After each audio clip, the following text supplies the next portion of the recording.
Good morning, good morning.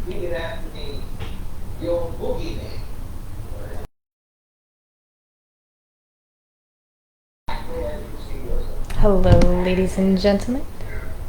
Alright, it is 8:36. I have some time for a morning message. Let's go ahead and get right into it. I hope everybody is doing well. And let us begin here. Alright. In the name of Allah, most gracious, most merciful. And because we saw ourselves as grasshoppers, they saw us All right. This is an interesting part here, and it goes really well. As of these last few times, this goes really well with what we're talking about, or the topics that will come up in the Bible later. It's going to go ahead and cover. How do you see yourself? How do you feel about yourself? Do you feel that you are a victim? Do you feel that you're just at the mercy of circumstances and conditions? Now, if you do it alone, then you know that would run from somebody else is very true. And you know, they're told never run from a bad man. Okay, this is Surah 21, Al-Anbiya, which means the prophets. The prophets. One of my neighborhoods, everybody that gets has dogs, like when I go, I carry my rod and my staff. Alright, and line 63 reads, He said, Nay, this was done by their biggest one. Ask them if they can speak intelligently. So they turned to themselves and said, Surely ye are the ones in the wrong. They were, and I'll continue just one more. They were confounded with shame. They said, Thou knowest full well that these idols do not speak. Great. So again, we're taking a look at these narratives from Abraham lately. I have a feeling Abraham is going to become more of a topic as we move further along in our studies. But let us go ahead and continue here. And I'm going to record this. I had realized that it does take a little bit for me to type lately. I've been a little bit tired. So if you ever want to skip this typing part, I'll try not to talk too much during this. But if you guys enjoy the ASMR, okay, you can hang out. You know it takes only a few minutes here. Just a few minutes. My setup, to be quite honest, is a little bit awkward. Hard for me to look. This is why. This is the perks of memorizing the Quran, right? Memorizing the recitation and things like that. It would make it much easier if I had this all memorized to just type away, right?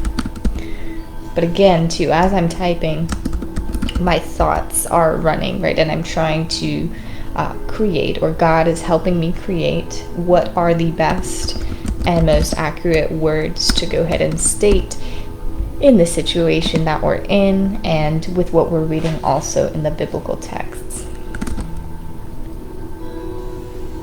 So they turn to themselves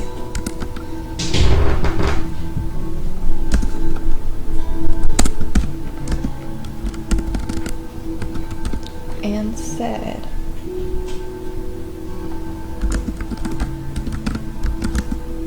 Surely ye are the ones in the wrong.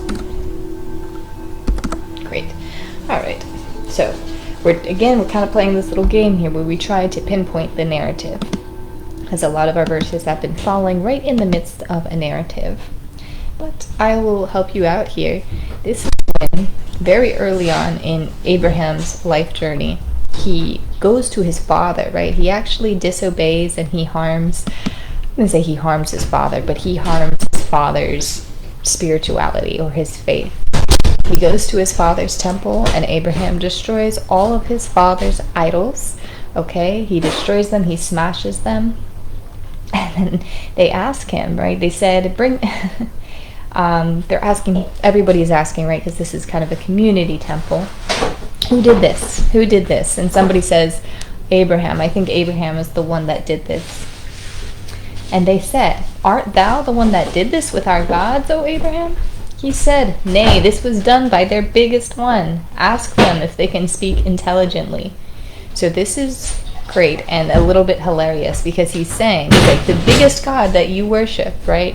He's actually the one, that's true, he's the one that you guys should look to and actually talk to, instead of creating these idols that cannot speak, they cannot do you good or bad. So, so he's letting them know, right? Your biggest one. And just for curiosity's sake, I did look up here the gods of the Canaanites people, just because it did align with a lot of the idols that we talk about when we talk about the Moabites, the Hittites, the Canaanite, the Jebusites, which we will get into a little bit later as well. We kind of just need to be a little bit familiar with who or what they were worshiping, so we have a clear understanding of their mode of polytheism. Okay, Canaanite God worship. So he's letting him know the main creator, so is actually the Canaanite god El of creation.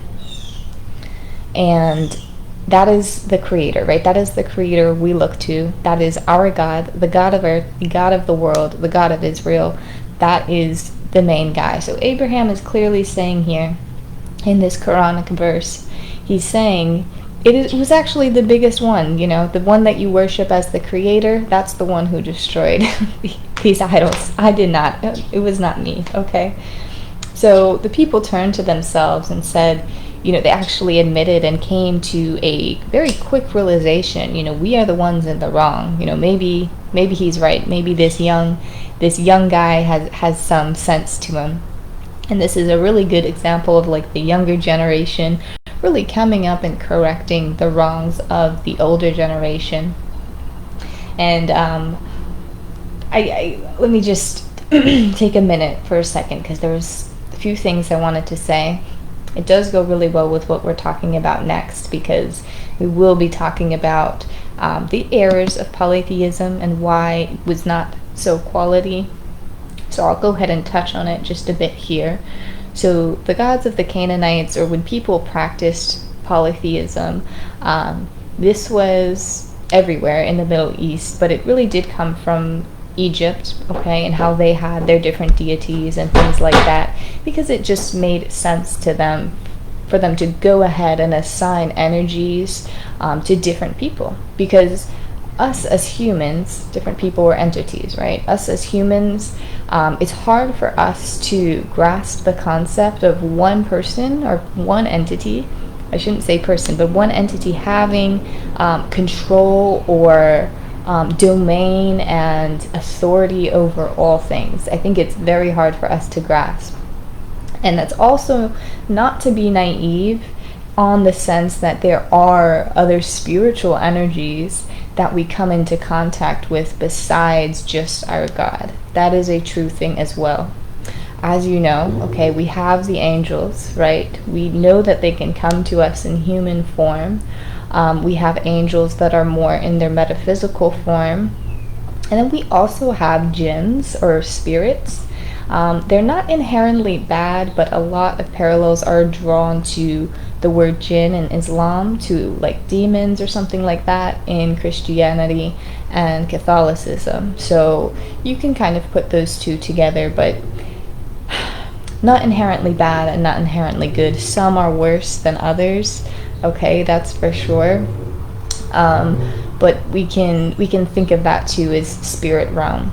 So the error on when these Canaanites would worship, okay, they were really and then the third thing, we have like extraterrestrials, okay, like pure extraterrestrials, not from this earth at all, from a very, very far away place. So they have power, much like a god, right? Much like a god, they have power and they have abilities and things like that, but they're not local to here, right? They're not tasked with taking care of the earth as God is, okay? So they, they can observe and things like that, and they can impact us from afar, things like that, but this one's a little bit of a stretch that's just now starting to come into view, and just now starting to come to somewhat of a fruition as people are thinking about UFOs and everything, and if they exist or what have you. But yes, it is a factor. And so with these three things, this is what the people were really looking at, because they weren't totally mistaken when they're sensing different types of energies and things like that. They said there's more behind the veil than just one God, which they are not wrong in that sense. But the wrong and the fault is when the power starts being assigned to that of God, to these entities and to these other things, right? That's where the error comes in, because that's not what you're supposed to do. We're supposed to, honestly, it's for our own sake, monotheism, to just keep it simple, make it easy on yourself, so you're not having to look here for all these different things to be done for you. No, you just have to go to one for everything. And truly, it was out of mercy and love for God's people that he made it so. So that's a very simple way of explaining. It's not like he's really that jealous. It's really not, okay? Yes, it makes him angry, because it's like, okay, I'm the one that did this for you. I created you. I did everything for you. All the things you see on the earth, it was me. And then, of course, you want to go talk to this jinn or this angel or these UFOs that have no business messing around with that stuff. Okay, something like that, okay? So with that, the Canaanites, the Moabites, they, lived in modern-day Jordan, Israel, Palestine, Lebanon, Syria. Okay, nothing bad about what those places are right now, but these are the gods they used to worship, and they do align with kind of the Egyptian deities as well.